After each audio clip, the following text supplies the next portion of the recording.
Hi hello అండి, welcome to Chinni's tasty foods. ఈరోజు నేను చేయబోయే రెసిపీ మెత్తాలు టమాటో కర్రీ అండి. ఈ మెత్తాలు అనేది దోసకాయ కూరలో కానీ టమాటో కూరలో కానీ వేసుకోవచ్చు, ఇలా రకరకాలుగా చేసుకోవచ్చు. నేను మెత్తాల టమాటో కర్రీ చేస్తున్నానండి. వండే తీరులో చేస్తే నీసు వాసన రాకుండా చాలా బాగుంటుందండి.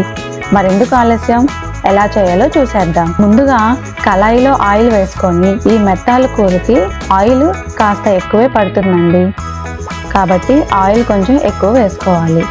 ఆయిల్ హీట్ అయ్యాక శుభ్రం చేసుకున్న మెత్తాలను వేసుకొని కలుపుకోవాలి. ఈ మెత్తాలు అనేది ముక్క కొంచెం గట్టిపడి గోల్డెన్ కలర్లోకి వచ్చేంత వరకు వేయించుకోవాలి. చూసారండి, ముక్క అనేది గోల్డెన్ కలర్లోకి కొంచెం గట్టిపడింది కాబట్టి ఇప్పుడు ఒక ప్లేట్లోకి తీసుకొని పక్కన పెట్టుకోవాలి. ఇప్పుడు అదే ఆయిల్లో సన్నగా కట్ చేసి పెట్టుకున్న ఉల్లిపాయ ముక్కలు, పచ్చిమిర్చి ముక్కలు వేసుకోవాలి. కొంచెం గల్లుప్పు వేసుకొని కొంచెం కరివేపాకు వేసుకోవాలి, కలుపుకోవాలి. ఉల్లిపాయ ముక్కలు గోల్డెన్ కలర్లోకి వచ్చేంత వరకు వేయించుకోవాలి.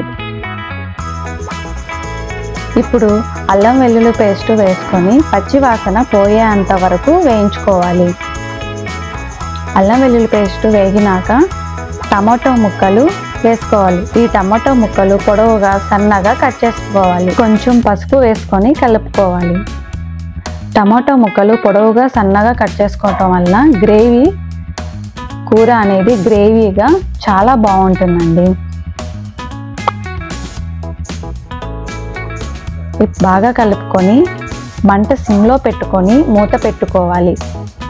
2 నిమిషాలకి ఒకసారి కలుపుకుంటూ ఉండాలి.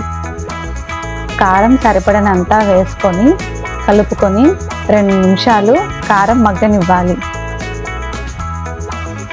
ఎంత గ్రేవీగా ఉందో, టమాటో మగ్గినాక వేయించి పక్కన పెట్టుకున్న మెత్తాలను వేసుకొని కలుపుకోవాలి.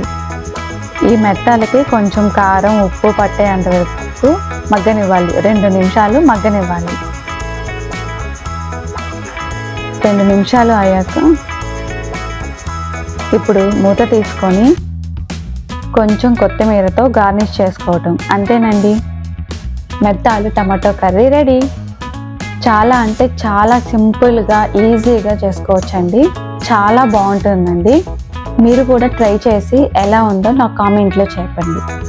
ఈ వీడియో మీకు నచ్చినట్లయితే లైక్ చేసి, షేర్ చేసి అండ్ సబ్స్క్రైబ్ చేయండి. Thank you.